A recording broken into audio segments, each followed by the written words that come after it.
जय श्री राम दोस्तों। आज की कहानी एक ऐसी कहानी होने वाली है जो शायद रियल है। और ये कहानी मैंने खुद ने महसूस की है, क्योंकि ये कहानी ऐसी है जिस बैकग्राउंड से मैं आता हूँ ना, उसी रिलेटेड बैकग्राउंड से ये कहानी है। क्योंकि मैं एक चीज़ बताऊँगा आपको कहानी के अंदर। किसान लोग जो होते हैं वो काफ़ी मेहनती होते हैं। उनके पास जो धन दौलत सब कुछ पैसा आता है वो फसल के कटने के बाद जो कि सलामत रह जाती है, तब जाकर उनके पास पैसा आता है।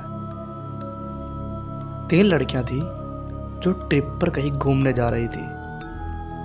उनके साथ रास्ते में कुछ ऐसी चीज़ें दिखाई देती है जो आप कहानी के अंदर सुनोगे तो आपको भी महसूस हो सकती है कि यार बिल्कुल सही बात है। क्योंकि ये कहानी इतनी दर्दनाक हो सकती है, क्योंकि मैंने खुद ने इसको महसूस किया है, तो शायद आप भी महसूस करोगे। आपको कहानी के अंदर ही पता लगेगा कि आखिर ये कहानी चल के आ रही है। कहानी के अंदर इतना दुख है, थोड़ा सा डर भी है। अपन कहीं घूमने जाए और हमारे साथ ऐसी चीज़ें हो जाए तो डर लगता ही है। दरअसल सीधी सी बात है, पर आपको कहानी के अंदर ही पता लगेगा कि डर, कौन सी कहानी, किसान, ये सब क्या बातें कर रहा हूँ। उससे पहले अगर आप चैनल के ऊपर नए आए हो, चैनल को सब्सक्राइब कर देना, वीडियो को लाइक कर देना। कहानी शुरू होती है अब। 3 लड़कियां थी जो ट्रिप के लिए कहीं घूमने जा रही थी, जिसके अंदर एक थी ज्योति, प्रिया, सुशीला। तीनों लड़कियां थी। ज्योति जो थी वो अच्छे खासे बैकग्राउंड से आती थी, तो उसने जो गाड़ी का किराया था बस उसने ही पे करा था। प्रिया जो थी वो काफ़ी थोड़ी गरीब परिवार से थी, मैं ऐसे बताऊं तो ठीक है। और सुशीला भी ठीक परिवार से थी। अब सुशीला, प्रिया और ज्योति तीनों काफ़ी क्लोज फ्रेंड थी, जैसे बेस्ट फ्रेंड है वैसे ही थी, बेस्ट फ्रेंड थी ये। तो ये इन्होंने कहीं घूमने जाने का प्लान बनाया था। तो इन्होंने जब प्लान बनाया तो इन्होंने हिमाचल का प्लान बनाया था, तो वहाँ पर ये गए थे, जा रहे थे।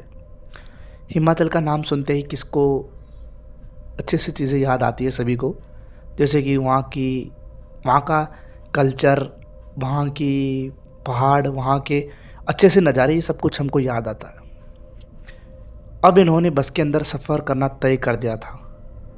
बस के अंदर बैठ गए थे तीनों, और अब इनकी बस चल गई थी। चल रहे थे। प्रिया जो थी वो खिड़की वाली साइड पर बैठी हुई थी। ये जब हिमाचल घूमने गए थे उस टाइम सर्दियों का टाइम था, तो वहाँ पर उस टाइम पर ये गए थे। तो इनकी गाड़ी, बस जो थी वो चल रही थी। अब बस की लाइट बंद हो गई थी, क्योंकि सबको अब सोना था, और ये अब हिमाचल के अंदर एंटर कर चुके थे। बस चल रही थी। प्रिया जो थी वो बस के साइड में बैठी हुई थी, खिड़की के पास। ज्योति और सुशीला दोनों पास में सो रही थी। तभी ये बाहर अपना मुंह झांक कर बाहर का नज़ारा देख रही थी प्रिया। रात के समय बाहर क्या दिखेगा? दिखेंगे पहाड़, दिखेंगे अंधेरा दिखेगा, और कुछ भी नहीं दिखेगा।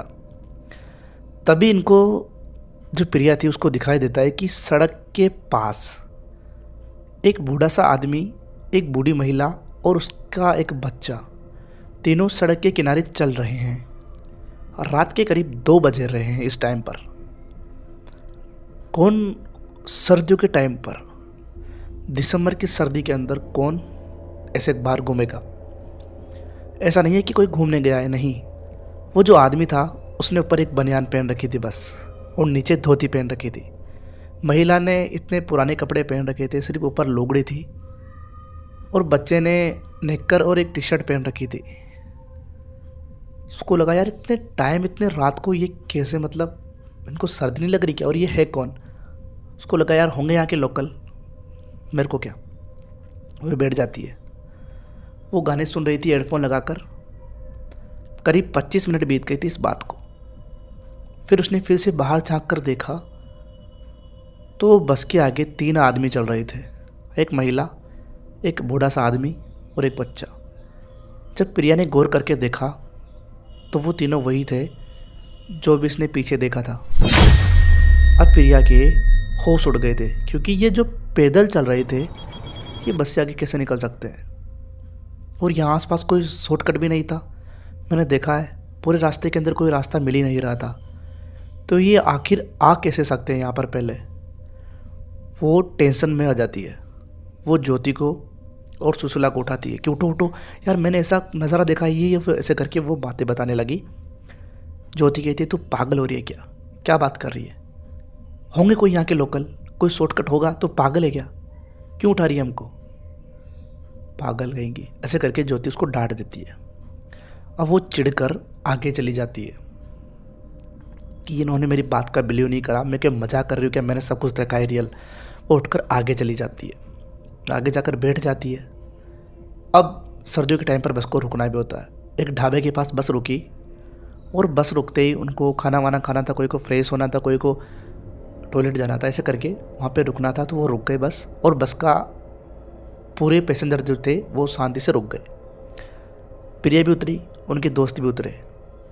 अब वो देखती है कि उनके पास एक बूढ़ा आदमी, एक महिला और एक बच्चा चलकर उसके सामने से खेतों की तरफ जा रहे हैं। जब वो जा रही थी तो प्रिया उनको देख रही थी। वो खेतों के करीब करीब बीचों बीच चले गए, और बीच के जाने के बाद वो एक पेड़ के पास जाते हैं, और तीनों पेड़ के पास रस्सी लगाते हैं, और तीनों अपने आप को ख़त्म कर लेते हैं। यानी कि वो प्रिया की आंखों के सामने खुद को पासे पर लटका लेते हैं।